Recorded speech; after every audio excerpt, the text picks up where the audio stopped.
Good morning ma'am. Good morning students, आवाज आ रही है? Yes yes ma'am. Ma'am. Good morning ma'am. Ma'am good morning good ma'am. Morning ma'am. Good morning, good morning. इतने ही आए हो क्या? Kunal, yes Meena ma'am. और अभय, श्लोक, बाकी कहाँ गए आज?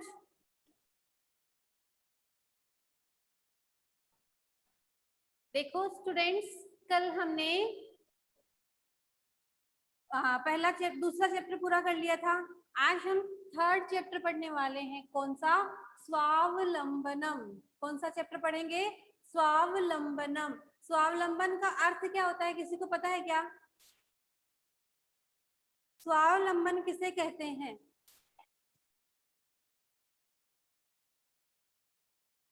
पता है। बताओ।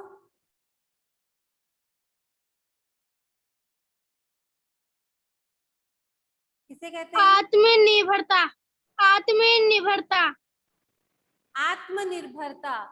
अपना काम खुद करना, स्वयं अपना कार्य करना क्या कहलाता है?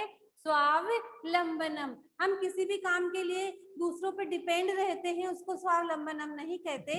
हम हमारा काम, खुद का काम खुद करना ही क्या कहलाता है? स्वावलंबनम। तो इसको हम एक कहानी के माध्यम से देखेंगे कि स्वावलंबन के क्या क्या फायदे होते हैं, दूसरों पे डिपेंड रहने से क्या क्या नुकसान होता है। और इसके साथ में हम इसमें जानेंगे संख्या ज्ञानम, जो मैंने आपको स्टार्टिंग में करवाई थी ना, संख्या ज्ञानम। देखो, 1 2 3 ये गिनती हम ऐसे जानते हैं, 1 2 3 इंग्लिश में भी जानते हैं, है ना। लेकिन संस्कृत में हम पढ़ेंगे कि किसको क्या कहा जाता है, ठीक है ना। जैसे 40 को क्या कहेंगे? चत्वारिंशत्। 20 को क्या कहेंगे? विंशतिः। 30 को क्या कहेंगे? विंशति। त्रिंशत्। 33 को क्या कहेंगे? त्रयस्त्रिंशत्, है ना। और 14 को क्या कहेंगे? चतुर्दश। 16 को क्या कहेंगे? चतुर्दश। षोडश। ठीक है, ऐसे कुछ शब्द, सारे नहीं, कुछ गिनतियां हम इसमें देखेंगे। देखो, कृष्णमूर्ति श्रीकंठश्च मित्रेयास्ताम। कृष्णमूर्ति और श्रीकंठ, जय का मतलब क्या होता है? और। श्रीकंठ, और श्रीकंठ क्या थे? मित्र थे। कृष्णमूर्ति और श्रीकंठ मित्र थे। श्रीकंठ से पिता समृद्ध है आसीत। श्रीकंठ से पिता, श्रीकंठ के पिता समृद्ध है मतलब अमीर थे, आसीत थे। आसीत भूतकाल में होता है ना। तो थे, श्रीकंठ के जो पिता हैं वह पैसे वाले थे, समृद्ध थे, अमीर थे। अतः तस्य भवने, अतः इसलिए, तस्य भवने उसके भवन में, किसके भवन में? किसके भवन में? श्रीकंठ के श्रीकंठ भवन के। में, है ना। श्रीकंठ जिस मैम। घर में रहता था उस भवन में सर्व विधानी सुख साधनानी आसन। सर्व विधानी सभी प्रकार के, सुख साधनानी सुख के साधन, आसन थे। इसलिए श्रीकंठ के घर में क्या थे? सभी प्रकार के सुख साधन थे। हम देखते हैं ना, कोई पैसे वाले होते हैं उनके घर पे हर चीज होती है, गाड़ी होती है ना। और घर में सारी जो सुख सुविधाएं की चीजें होती है वो सब उनके घर में उपलब्ध होते हैं। तो श्रीकंठ के पिता भी पैसे वाले थे, इसलिए उनके घर पे भी सारी सुख सुविधाएं उपलब्ध थी। तस्मिन विशाले भवने, और उसका जो बहुत बड़ा घर था, उस विशाल भवन में क्या था? तस्मिन, उस विशाले, विशाल, भवने, भवन में चत्वारिंशत्, क्या है? चत्वारिंशत् मतलब 40। 40। उसके विशाल घर में 40 स्तंभा आसन, खंबे थे। स्तंभ मतलब खंबे थे।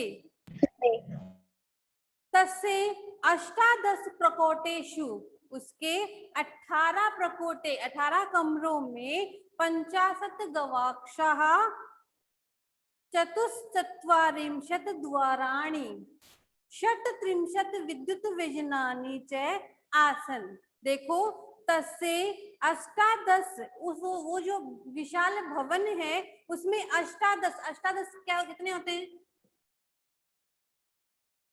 18 अष्टादश कितने होते हैं? 18। प्रकोष्ठे, प्रकोष्ठ मतलब कमरे, 18 कमरे थे, ठीक है ना। उन 18 कमरों में 50 गवाक्षा, 50 का मतलब 50 50, तो कितने? 50। गवाक्षा मतलब खिड़कियां, क्या? खिड़कियां। खिड़कियां। तो उसके जो घर में उसका बड़ा विशाल घर था, उस घर में देखो 40 तो क्या थे? खंबे थे, ठीक है। 18 क्या थे? कमरे थे। 50 क्या थी? उन कमरों में खिड़कियां थी, ठीक है। चतुश्चत्वारिंशत् द्वाराणि, चतुश्चत्वारिंशत्, चतुश्चत्वारिंशत् कितने हैं? 44 44, है ना। तो और 44 क्या थे? विद्युत व्यजनानी, मतलब विद्युत मतलब बिजली के, व्यजन मतलब पंखे, और उनमें 44 बिजली के पंखे थे। सॉरी, द्वाराणी, चतुश्चत्वारिंशत् द्वाराणी, चतुश्चत्वारिंशत् 44 उसमें द्वार थे, मतलब एक कमरे के दो, दो से भी ज्यादा द्वार हो गए ना। षट त्रिंशत्, षट त्रिंशत् कितने हैं? 36 36। षट त्रिंशत् विद्युत व्यजनानि, सॉरी 63।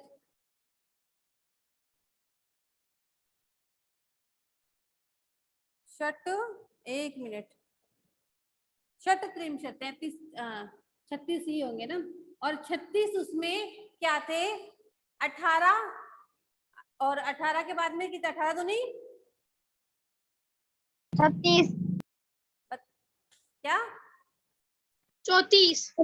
36 है 17 दूनी 34 होते हैं, 36 होते हैं ना। 36 तो एक कमरे में दो पंखे थे, तो षट त्रिंशत् विद्युत व्यजनानि, बिजली के पंखे थे, ठीक है। आसन मतलब थे। तत्र 10 सेवका निरंतर कार्यम कुर्वन्ति स्म है। 10 मतलब 10, 10 मतलब यहाँ संस्कृत में 10 ऐसे लिखते हैं, है ना। तो 10 मतलब 10 सेवका, 10 10 नौकर निरंतर लगातार कार्यम, कार्य कुर्वन्ति स्म करते थे। उनमें जो 10 सेवक हैं वो निरंतर कार्य करते रहते थे, ठीक है। फिर आगे देखो, परम कृष्ण मूर्ते है माता पिता च निर्धनो कृषक दंपति ही। लेकिन ये तो सारी सुख सुविधाएं किसके घर में थी? श्रीकंठ श्रीकंठ के घर पे, श्रीकंठ। है ना, श्रीकंठ के घर पे थी। लेकिन कृष्ण Yes, ma'am. मूर्ति के माता पिता निर्धन कृषक दंपति, किसान पति पत्नी थे, लेकिन वो इतने पैसे वाले नहीं थे। तस्य गृहम आडंबर विहीन साधारणम च आसीत्। उसका गृह, उसका घर आडंबर से, दिखावे से विहीन, उसके घर में कोई दिखावा नहीं था, आडंबर से विहीन, साधारणम च आसीत्, और साधारण था। उसका जो घर है वो आडंबर विहीन और साधारण उसका घर था। किसका? कृष्ण मूर्ति कृष्ण मूर्ति का। है ना। देखो हमने क्या पढ़ा? कृष्ण मूर्ति और श्रीकंठ क्या थे? मित्र थे। श्रीकंठ के पिता समृद्ध थे, पैसे वाले थे, इसलिए उसके घर में सारी सुख सुविधाएं थी, ठीक है। और उसके घर में विशाल भवन में देखो क्या क्या थे? चत्वारिंशत् स्तंभा, 40 तो क्या थे? खंबे थे। स्तंभ अष्टादश प्रकोटे, अष्टादश, 18 कितने कमरे थे? कमरे थे। कमरे 50, 50 क्या थी? खिड़कियां गवाक्षः, खिड़कियां खिड़कियां थी। फिर चतुश्चत्वारिंशत् 44 क्या थे उसमें? द्वार थे, है ना, दरवाजे द्वार थे। और षट्त्रिंशत् विद्युत व्यजनानि, और 36 उसमें क्या थे? पंखे थे। लेकिन कृष्णमूर्ति के माता पिता एक निर्धन कृषक दंपति थे, एक गरीब किसान पति पत्नी थे। आगे देखो, एकदा एक बार श्रीकंठ है, श्रीकंठ तेन सह प्रातः नववादने, प्रातः नववादने, नववादने कितने बजे? 9 बजे एक बार कृष्ण श्रीकंठ जो पैसे वाला था वो श्रीकंठ तेन सह उसके साथ, किसके साथ? किसके साथ? कृष्णमूर्ति कृष्णमूर्ति के साथ प्रातः सुबह नववादने 9 बजे तस्य गृहम अगच्छत्, उसके घर गया। फिर क्या हुआ? तत्र कृष्णमूर्ति ही तस्य माता पिता च, तत्र वहां कृष्णमूर्ति ही, कृष्णमूर्ति तस्य माता पिता च, और उसके माता पिता स्वशक्तया अपनी शक्ति के अनुसार, अपनी शक्ति के द्वारा श्रीकंठ से आतिथ्य में कुर्वन्, श्रीकंठ का आतिथ्य सत्कार किया। आप लोग के फ्रेंड्स भी आप लोगों के घर कभी जाते हैं तो आपकी मम्मी उनको चाय वाय भी पूछती है, कुछ खिलाती भी है ना? तो ऐसे उसके मम्मी पापा ने किया, उसको उनकी जो सामर्थ्य था उसके अनुसार उसका आतिथ्य किया। एतत् दृष्ट्वा, ऐसा देखकर, श्रीकंठ अकथयत्, श्रीकंठ ने कहा, श्रीकंठ ने क्या कहा? मित्र, हे मित्र, अहम भवता सत्कारेण संतुष्टो अस्मि, मैं आपके सत्कार से संतुष्ट हूँ। आपने जो मेरा आदर सत्कार किया है, मैं उस आदर सत्कार से क्या हूँ? संतुष्ट हूँ। केवलम इदम एव मम दुखम, केवलम केवल, इदम एव यही, मम मेरा, दुखम दुख है, यत कि तव गृहे एको अपि भृत्यः नास्ति, तव गृहे तुम्हारे घर में एको अपि एक भी, भृत्य का मतलब क्या होता है? नौकर। क्या होता है? नौकर। कि मेरा केवल नौकर। एक ही दुख है कि तुम्हारे घर पे एक भी नौकर नहीं है। भाई तुमने जो मेरा आदर सत्कार किया, तुम्हारे मम्मी पापा ने मेरा आदर सत्कार किया, उससे मैं बिल्कुल संतुष्ट हूँ, लेकिन दुख मुझे केवल इसी बात का है कि तुम्हारे घर पर एक भी नौकर एक भी नौकर नहीं है, नहीं है। मम सत्काराय भवताम बहु कष्टम जाता, मम सत्काराय, मेरा सत्कार करने के लिए, भवताम आप लोगों को, बहु कष्टम बहुत अधिक कष्ट उठाना पड़ा। मम गृहे तु बहुवः कर्मकाराः सन्ति, मेरे घर पर तो बहुत सारे नौकर, कर्मकारा मतलब नौकर हैं। तदा कृष्णमूर्ति अवदत्, तब कृष्णमूर्ति कहता है, मित्र, हे मित्र, माम अपि अष्टो कर्मकाराः सन्ति, मेरे भी 8 नौकर हैं।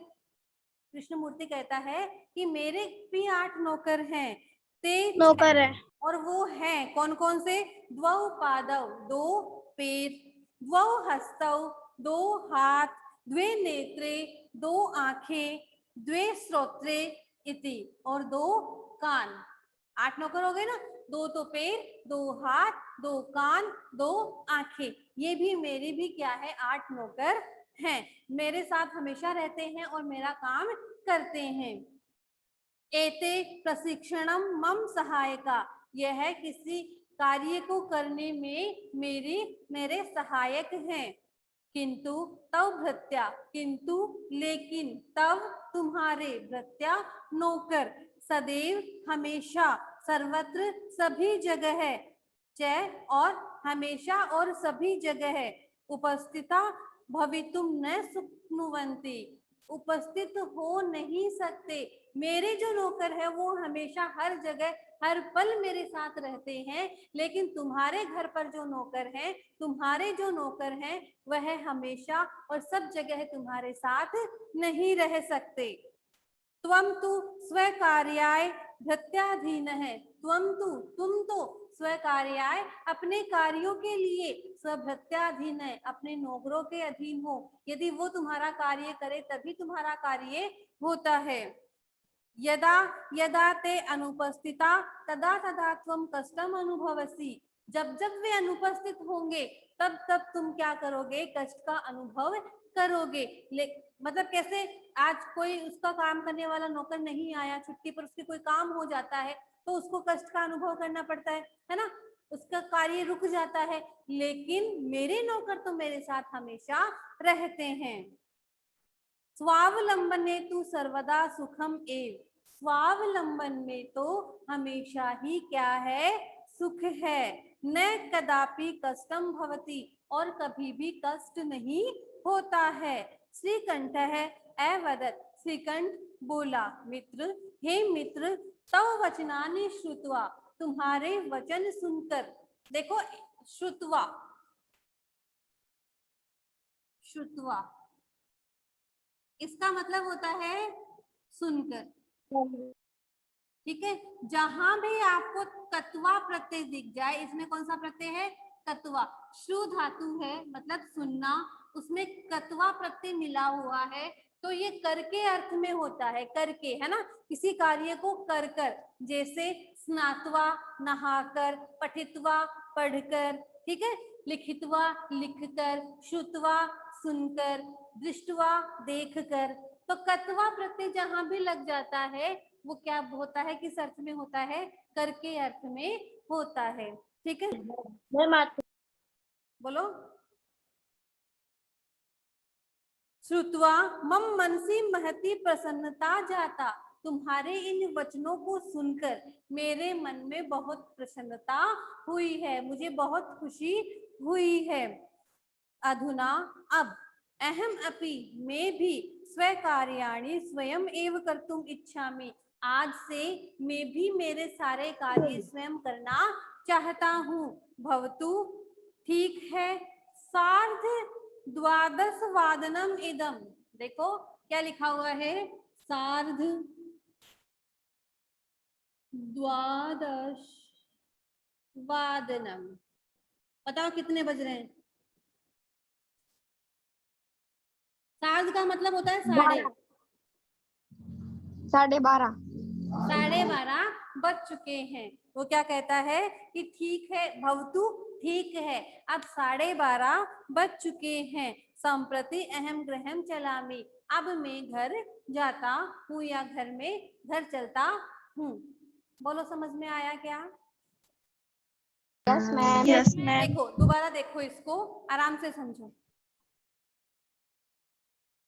एक कृष्ण मूर्ति और श्रीकंठ क्या थे, मित्र थे। श्रीकंठ के माता पिता समृद्ध और पैसे वाले थे।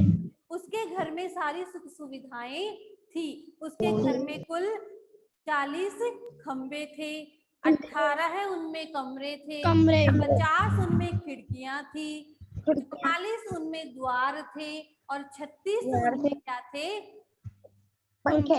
पंखे थे। और इतना बड़ा घर था, है ना, तो सारी सुख सुविधाएं। और उनके नौकर कितने थे, 10 नौकर सारे दिन उनका कार्य करते थे। एक बार क्या हुआ, और जो कृष्ण मूर्ति है उसके माता पिता क्या थे, एक निर्धन कृषक दंपति थे, एक गरीब किसान पति पत्नी थे। तो एक बार श्रीकंठ क्या है, अपने मित्र कृष्ण मूर्ति के घर जाता है। उसके माता पिता उसका क्या करते हैं, आतिथ्य सत्कार करते हैं अपनी मतलब शक्ति के अनुसार। और जो श्रीकंठ है वो कितने बजे जाता है कृष्ण मूर्ति के घर, 9 बजे सुबह के। में बताओगे, 9 वादने। 9 बजे उसके घर जाता है। फिर कृष्ण मूर्ति के माता पिता अपनी शक्ति के अनुसार उसका आतिथ्य सत्कार करते हैं। फिर वो कहता है कि मैं आपकी आतिथ्य सत्कार से संतुष्ट हूँ, लेकिन मुझे दुख केवल इसी बात का है कि तुम्हारे घर में एक भी नौकर नहीं है, तुम्हें सारे कार्य खुद ही करने पड़ते हैं। तो फिर कृष्णमूर्ति क्या कहता है, ऐसा नहीं है, मेरे भी क्या है 8 नौकर हैं। और वो 8 नौकर कौन कौन से हैं?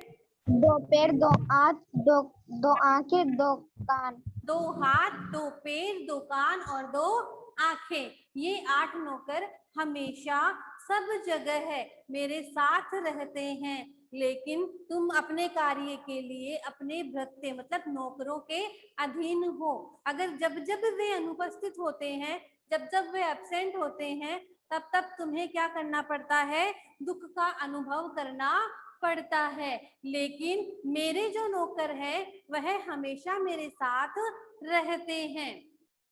इस पर कृष्णमूर्ति उसने क्या कहा, श्रीकंठ ने, कि तुम ठीक कह रहे हो, आज से मैं भी अपना कार्य स्वयं करूंगा और किसी पे डिपेंड या किसी पे निर्भर नहीं रहूंगा।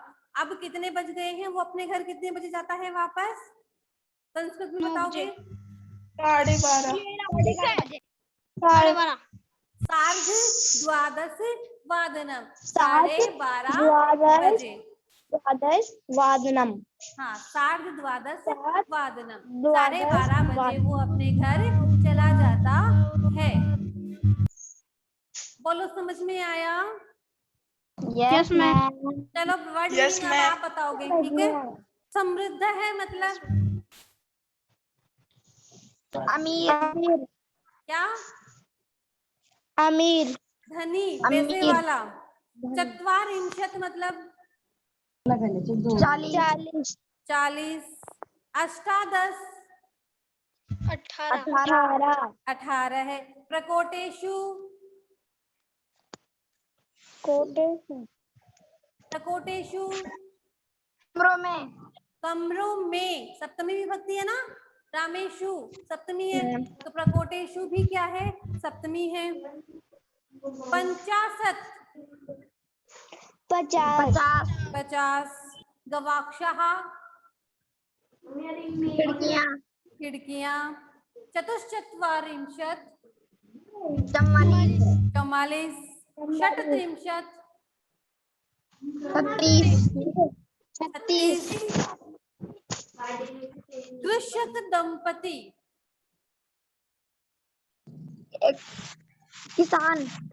किसान पति पत्नी, दंपति मतलब पति पत्नी। आतिथ्यम अतिथि सत्कार, आतिथ्यम मतलब अतिथि सत्कार। कर्मकारः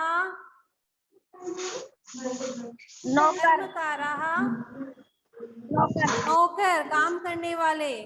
भवताम आपके। भृत्य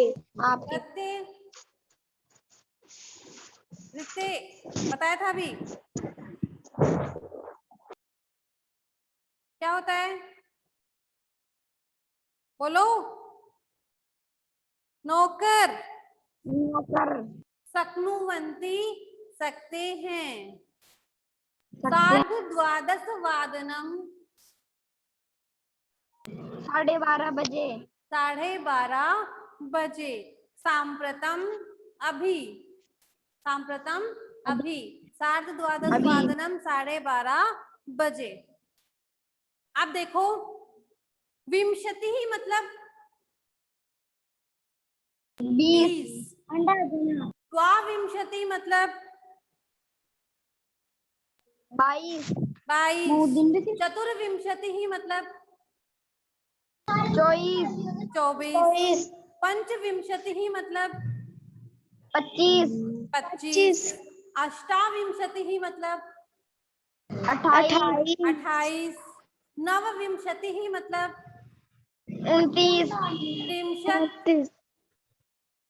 29। 30। द्वात्रिंशत् 32। त्रयस्त्रिंशत् 33। चतुस्त्रिंशत् 34। अष्टात्रिंशत् 38। नवत्रिंशत् 39। चत्वारिंशत्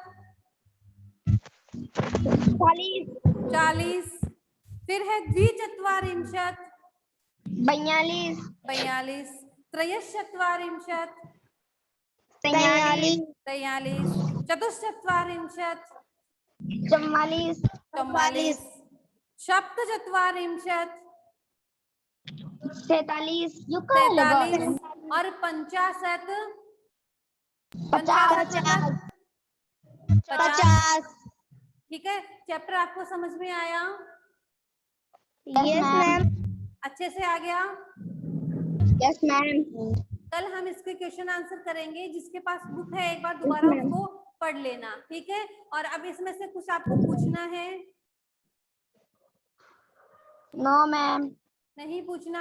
मैं ये जो अभी मैंने गिनती बोली है वो आपको सेंड कर दूंगी। आपको क्या करना है, उनके सामने लिखना है कि कौन कौन से को क्या क्या कहते हैं। कल पूछूंगी वापस क्लास स्टार्ट होते ही, ठीक है ना? यस मैम, एक एक से नाम लेके पूछूंगी, फिर लर्न करना है, ठीक है ना? Okay, have a nice yes day. Ma'am.